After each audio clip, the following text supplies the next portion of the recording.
And now back to our hosts, Cliff and Freddie Harris. Welcome back. We're talking to Tracy Wise, who is a graduate of Drug Alternative Program, but is now back as a client. So we were talking about Mississippi. We want you to tell us, Tracy, what happened when you moved back to Mississippi? Well, one of the things, like I said, when I left my mother, I moved back in with my mother and everything, and eventually things started going slowly. You know what I'm saying? At first didn't let her really know I know they knew I was on drugs again. But as time went on, it kept progress, deprogress, and I started staying out night after night after night. And eventually, she caught on to it, and she said, "I know you're getting high." And I said, "No, I'm not getting high. I'm not getting high." Then eventually, I started stealing money again from my mother. I started taking money from my mom once again. And not only did I do that, I ended up taking from my daughter. I ended up moving in with my daughter for a while. So she lives alone and she has Yes, two my children. daughter lives alone. She has 2 kids, a boy. Well, she has 3 kids, 2 boys and a girl. And I ended up taking from her. And the devastating thing that happened was when I stole my grandkids' clothes and I sold them. I sold them for crack. And my daughter told me, "Daddy, you got to go." She said, "I love you, but you got to get out of here. And I don't want to have anything to do with you anymore." She said, "I'm done." And that hurt it because now I lost my daughter's love and her respect once again. And I don't have any contacts with my grandkids, you know. And so that hurt it, you know. And but through all this process, I'm in and out of this crack house, and I'm smoking crack day after day after day, stinking, not taking showers, not changing clothes, not even eating, losing weight. And you know, I was a big guy when I left, and I started losing a lot of weight, and my clothes didn't fit, and don't fit still to this day. Right. But you know, Now, what about your son? my son at the time, my son was in prison. My son ended up following directly in my footsteps. He ended up getting hooked on drugs. Ended up in the gangs. Hold it just a minute, Tracy. I want the audience, I want you to understand and look at this picture. When you graduated the first time, Tracy, your kids came all the way from Mississippi. They were like this. And your They mother? was 10 and 12 years old. Yes. 10 and 12 years old. Happy about their father. Yes. And here, after all of these 9 years, here my daddy is back doing the same thing. I'm staying with my daughter. I'm living with her now. Right. Yes. And not only what I've done to my mother, stealing from my mother, here I go back and I'm stealing from my daughter. And my daughter tells me, "Go away. Right. Yes. I don't want you around, Daddy. I don't want have nothing to do with you anymore." And you know what, Tracy? My daughter said the same thing to me. Now, what did your son say? Well, at this time, my son, he was 4 hours before he went to prison. I was in a car one day, and I was with my brother, and I was drinking, and he walked up to the car. And he said, "Daddy, you doing it again?" He said, "You still hurting me." And he ended up doing the exact same thing I did. He turned to drugs. If you're doing it, why not I do it? And he ended up in prison, and he did 2 years in prison. He just got out this year. He just got out, and as a matter of fact, he's doing good. He just talked to my mother today. Matter of fact, he called on her birthday, and she said he's doing wonderful. He's doing great. And he asked about me, how was I doing? So Amen. that's a good thing. Amen. How does that make you feel? That makes me feel good. I feel great. I feel great. Isn't Jesus good? Yes, he is. Jesus is good. Yes, he is. Because you were sitting in there, just before we started doing taping here, he asked me, he says, "Mr. Harris, can I call my mama? It's her birthday." I said, "No, you can't call. What you mean call your mama? It's her birthday. You didn't think about her birthday before."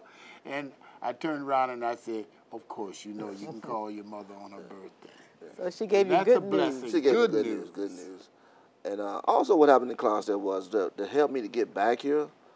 I was in a crack house with a guy I went to school with, and I was laying on that couch, and people was knocking on the door all throughout the night to early morning, you know, and I owed some drug dealers some money, and some bad guys I owed the money to, and I was laying on this couch, and one of the guys walked in the house. He said, "You think you tough, don't you?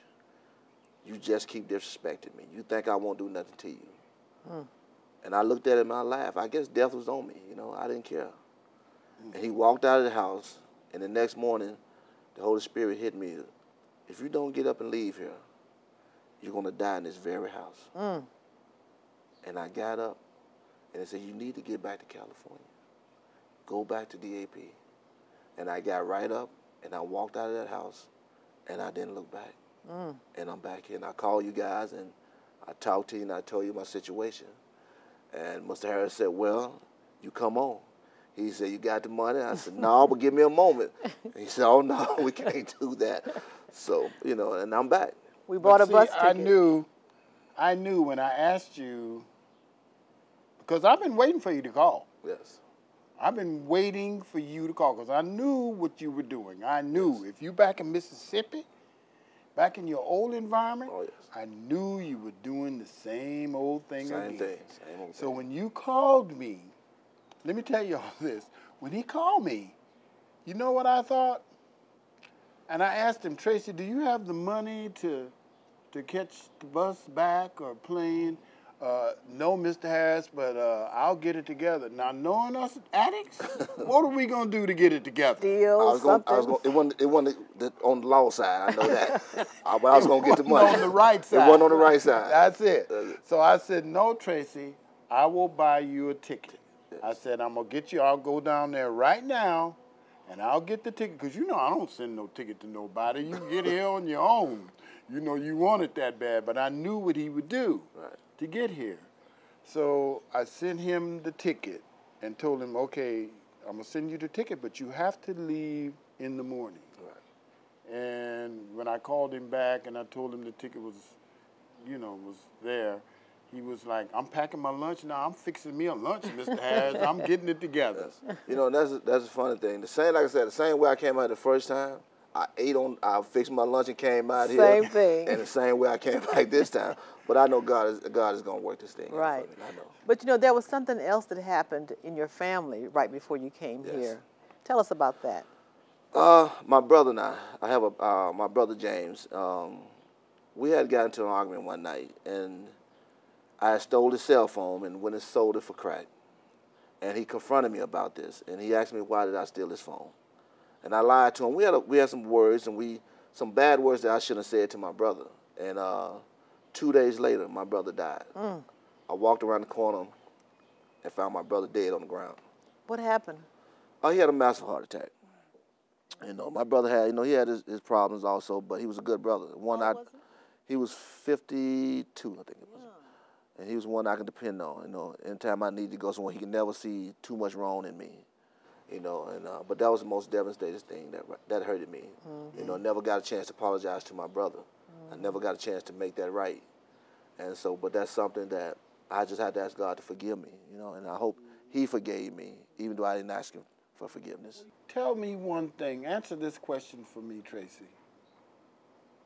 Now that you're back, what are you going to do different this time?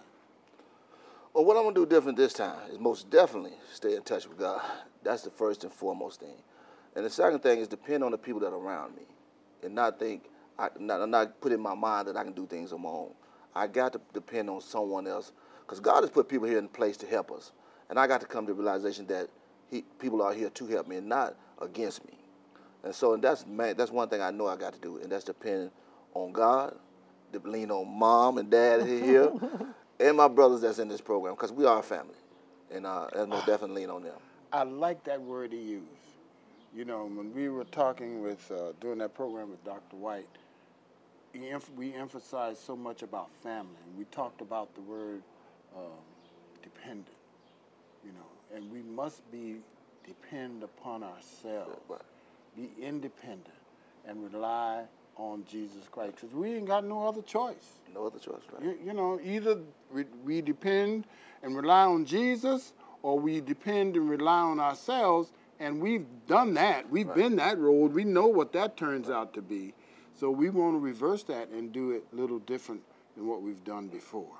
You know, Tracy, we're really glad that you're back because you bring so much to DAP. You know, the generation that we have of guys now, they're different when you guys were here in 2001, 2002, and you bring something which is a brotherly love to these guys. You know, you've been a house manager, you've been a client, and you are a real asset to us. And we just want to thank you, although it's under negative terms, and we know that you're going to get it together this time, and you are already a great asset to DAP. I want to ask you one other question, Freddie.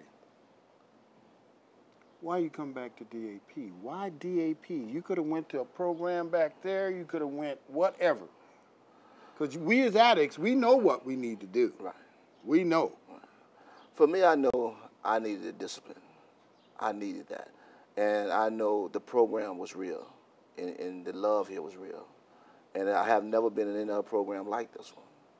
You know, and I knew if I get back here, it'll be all right. I have a safe haven. I have people that's going to love me, that's going to tell me about Tracy and be honest with me. And that's what I needed. I didn't need anybody showboating or just playing a game with me. I really needed to know who Tracy is, and you guys I know will tell me about myself. I want you to look in that camera right over there, Tracy. And I want you to tell somebody out there in that audience what they can do in other words, to get their lives together. Well, the first we got thing, about 30 seconds. Well, the first thing I know, I want to say live by the HOW program. Honest, open, and willing to change. And most definitely realize you need God, because God comes first and foremost. And if someone's offering you help, take the help. Don't be too proud to take it. And always stay on your knees and pray. And if it's you or yourself, you know someone, continue to reach out, and because someone will help you. Good. And call DAP. All right. Tracy, I'm proud of you. Give it to me, man. Okay. Thank you so much for sharing your story. We really appreciate it. I know it wasn't easy for you to come back, and it was harder than you thought coming back. But you know, you're a great role model, and we just want to thank you for sharing your story, Tracy. And remember, we want to hear from you. I like that phone. You like this phone, Thank Freddie? you. Yes. And guess what? It works, Freddie. Yes. It really works. Yes. So we're waiting to hear from you. And remember, we love you. And Jesus loves you even more.